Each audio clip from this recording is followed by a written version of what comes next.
అందరికీ నమస్కారం. ఈరోజు మనం ఏపీ శాండ్ మేనేజ్మెంట్ సిస్టంలో జనరల్ కస్టమర్ రిజిస్ట్రేషన్ ఎలా చేసుకోవాలి ఈ వీడియో ద్వారా తెలుసుకుందాం. ముందుగా sand.ap.gov.in అని గూగుల్లో సెర్చ్ చేసిన తర్వాత మనకి ఏపీ శాండ్ మేనేజ్మెంట్ సిస్టమ్ అని వెబ్సైట్ ఓపెన్ అవుతుంది. అందులో మీరు హోమ్ స్క్రీన్ చూస్తే ఈ విధంగా ఉంటుంది. ఇక్కడ మీకు రిజిస్ట్రేషన్కి 2 చోట్ల ఆప్షన్ ఇచ్చారండి. ముందు ఇక్కడ రిజిస్ట్రేషన్ దగ్గర కొట్టంగానే జనరల్ కన్జ్యూమర్ రిజిస్ట్రేషన్ అని, అలాగే ఈ పక్క మెనూలో కూడా మీకు జనరల్ కస్టమర్ రిజిస్ట్రేషన్ అనే ఆప్షన్ ఇవ్వడం జరిగింది. సో ఇక్కడ మీరు ఈ రెండు చోట్ల నుంచి కూడా మీరు రిజిస్ట్రేషన్ ఆప్షన్కి వెళ్ళొచ్చు. ముందుగా మనం జనరల్ కస్టమర్ రిజిస్ట్రేషన్ దగ్గర క్లిక్ చేద్దామండి.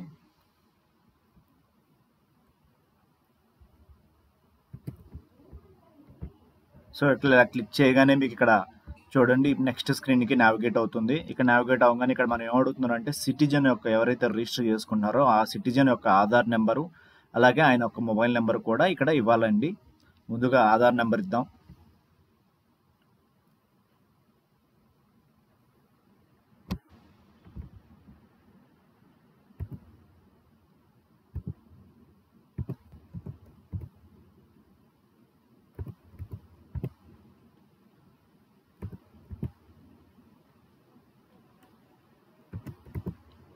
తర్వాత మొబైల్ నెంబర్ అండి.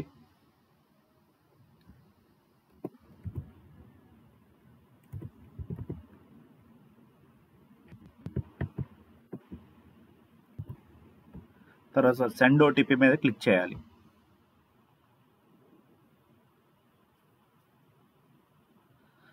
ఇలా సెండ్ ఓటీపీ మీద క్లిక్ చేయగానే మీకు ఓటీపీ అనేది ఇవ్వడం జరుగుతుందండి. ఇక్కడ మెసేజ్ కూడా చూపించారు. మీ మొబైల్ నెంబర్ ఏదైతే ఇచ్చారో ఆ మొబైల్ నెంబర్కి విజయవంతంగా ఓటీపీ పంపిస్తారండి. దానికి 10 నిమిషాలు మాత్రం చెల్లుబాటు అవుతుందని చెప్పి మీకు ఇక్కడ మెసేజ్ కూడా వస్తుంది. నెక్స్ట్ ఇక్కడ ఓకే బటన్ పై క్లిక్ చేసి ఓటీపీ అనేది ఇక్కడ ఎంటర్ చేయాలండి.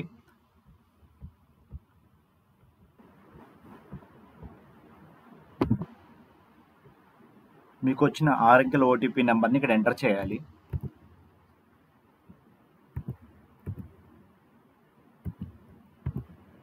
తర్వాత వెరిఫై బటన్ పై క్లిక్ చేయండి.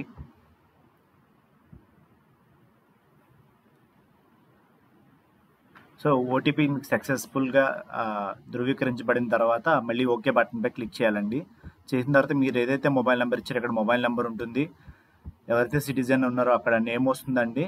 ఇక్కడ మనం మాన్యువల్గా మిగతా డీటెయిల్స్ ఎంటర్ చేయాలి. ఇక్కడ మాన్యువల్గా మిగతా details alternative number అడుగుతున్నామండి.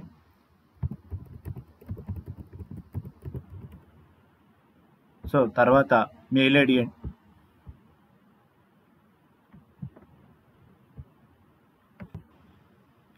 Mail ID ఇచ్చిన తర్వాత మీ డిస్టిక్ అనేది సెలెక్ట్ చేసుకోవాలండి. సో మీరు ఏ ప్రాంతంలో ఉంటారు, మీరు ఏదైతే రిజిస్టర్ చేసుకుంటున్నారో ఆ యొక్క సిటిజన్ ఏ డిస్టిక్లో ఉంటున్నారు, ఆయన రూరల్లో ఉంటున్నారా లేకపోతే అర్బన్లో ఉంటున్నారా, సో ఇక్కడ సెలెక్ట్ చేసుకోవాలి.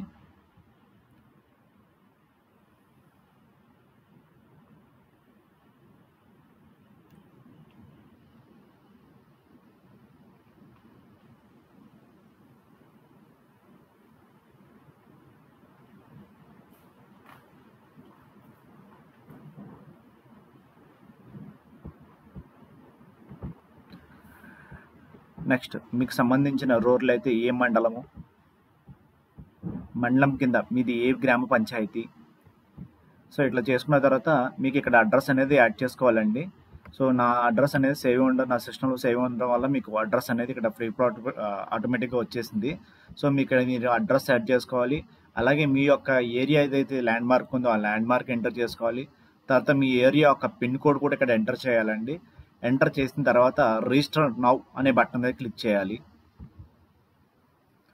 సో క్లిక్ చేయగానే మీకు ఒక మెసేజ్ వస్తుందండి. మీ విజయవంతంగా మీరు శాండ్లో రిజిస్ట్రేషన్ అయ్యారు. సో దానికి సంబంధించిన యూజర్ నేమ్ అంటే డిఫాల్ట్ పాస్వర్డ్ అనేది ఒక పాస్వర్డ్ ఇస్తారండి. ఆ పాస్వర్డ్తో మనం లాగిన్ అయిన తర్వాత మనం పాస్వర్డ్ అనేది మళ్ళీ క్రియేట్ చేసుకోవాలి. సో కాబట్టి మీకు ఇట్లా మెసేజ్ వస్తుంది. వెంటనే మీ మొబైల్కి ఒక ఎస్ఎంఎస్ రూపంలో మీ యూజర్ నేము అలాగే మీకు 6 అంకెల ఒక కోడ్ వస్తుందండి, ఒక పాస్వర్డ్. ఆ పాస్వర్డ్తో మనం లాగిన్ అవ్వాలి. సో నెక్స్ట్ అది ఎలా చేయాలో కూడా ఇప్పుడు చూద్దాం. సో మీకు ఆటోమేటిక్గా 10 మినిట్స్ ఒక 5 మినిట్స్కి మీకు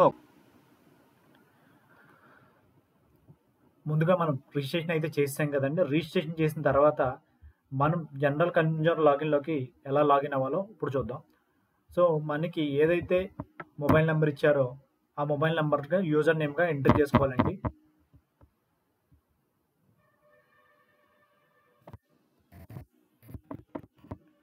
దాని తర్వాత మనకి పాస్వర్డ్‌గా మనకి ఒక 8 అంకెల పిన్ అయితే పంపుతారు డిఫాల్ట్‌గా.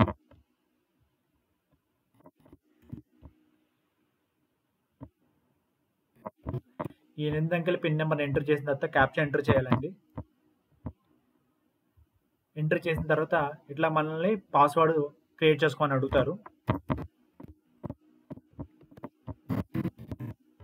మరొకసారి అదే పాస్వర్డ్ కన్ఫర్మ్ చేసుకోవాలి.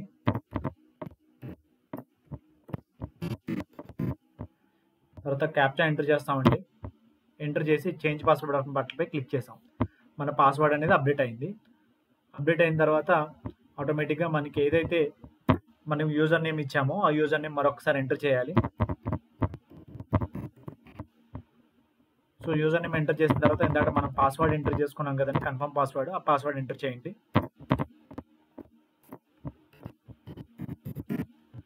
తర్వాత క్యాప్చా ఎంటర్ చేయాలి. తర్వాత లాగిన్ బటన్ పై క్లిక్ చేస్తాం. సో ఇలాగా జనరల్ కస్టమర్ పాస్వర్డ్ చేంజ్ చేసుకున్న తర్వాత ఓపెన్ చేయగానే మనకి ఫస్ట్ వెల్కమ్ స్క్రీన్ ఇలా ఉంటుందండి. దీంట్లో చూసుకుంటే మీకు డాష్ బోర్డ్స్ ఉంటాయి. సో డాష్ బోర్డ్స్ వచ్చేసరికి మనం ఏదైతే జనరల్ కన్జ్యూమర్ ఉంటారో వారి యొక్క ఏదైతే ట్రాన్సాక్షన్ జరుగుతుందో దానికి సంబంధించిన ఇక్కడ డాష్ బోర్డ్స్ అనేది చూపించడం జరుగుతుంది. అలాగే ఇక్కడ శాండ్ బుకింగ్ ఉంటుందండి. సో శాండ్ బుకింగ్లో చూసుకుంటే మీకు యాడ్ ప్రాజెక్టు, తర్వాత ఆర్డర్ శాండ్ నవ్ అని ఉంది. తర్వాత మై బుకింగ్స్ అండి. మై బుకింగ్స్ అంటే మన ఏదైతే ట్రాన్సాక్షన్ జరుగుతుందో దాని యొక్క ట్రాన్సాక్షన్ వివరాలు ఇక్కడ డిస్ప్లే చేయడం జరుగుతుంది. సో ముందు మనం శాండ్ బుకింగ్కి వెళ్దామండి. శాండ్ బుకింగ్కి వెళ్ళంగానే ఇక్కడ మనకి కొన్ని మెసేజ్లు అయితే చూపించడం జరిగింది. ఇందులో ముఖ్యంగా ఇక్కడ చూసుకుంటే ప్రియమైన వినియోగదారు ద్వారా మధ్యాహ్నం 12 గంటల నుంచి సాయంత్రం 6 గంటల సమయంలోనే మనం ఇసుక బుక్ చేసుకోవాలి. గుర్తుపెట్టుకోవాలండి, ముఖ్యంగా ఇక్కడ ఏంటంటే మనం ఇసుక బుక్ చేసుకోవాలంటే ముందు మనం రిజిస్టర్ అవ్వాలి. రిజిస్టర్ అయిన తర్వాత మనం ఫస్ట్ ప్రాజెక్ట్ అనేది యాడ్ చేసుకోవాలండి. ప్రాజెక్ట్ అనేది యాడ్ చేసుకోవాలంటే మనం ఎప్పుడైనా యాడ్ చేసుకోవచ్చండి. సో శాండ్ ప్రాజెక్ట్ యాడ్ చేసుకున్న తర్వాత మనం శాండ్ అనేది బుక్ చేసుకోవాలంటే మాత్రం మధ్యాహ్నం 12 గంటల నుంచి సాయంత్రం 6 గంటల లోపే మనం మన జనరల్ కన్జ్యూమర్ లాగిన్లో ఇసుక అనేది బుక్ చేసుకోగలుగుతాం.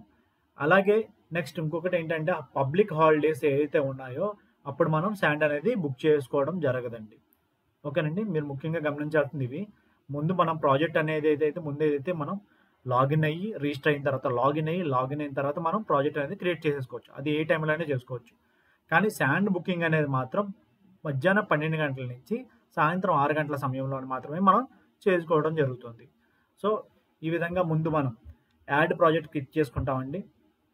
యాడ్ ప్రాజెక్ట్ క్లిక్ చేసుకున్న తర్వాత మన ఏదైతే గ్రామ సచివాలయంలో మన వివరాలు అయితే ఏమున్నాయో ఆటోమేటిక్గా మనకు సంబంధించిన వివరాలు అయితే ఇక్కడ డిస్ప్లే చేయడం జరుగుతుంది. తర్వాత మనం శాండ్ ఎక్కడ డెలివరీ ఇవ్వాలనేది మీకు ఇక్కడ చూసుకుంటే ఇక్కడ గూగుల్ లింక్ ఒకటి ఇచ్చారండి. సో ఇక్కడ గూగుల్ లింక్లో మనం ఏదైతే మనం ఇక్కడ సెర్చ్ బాక్స్లో మన యొక్క అడ్రస్ అంటే మనం శాండ్ ఎక్కడ దింపుకోవాలనుకుంటున్నామో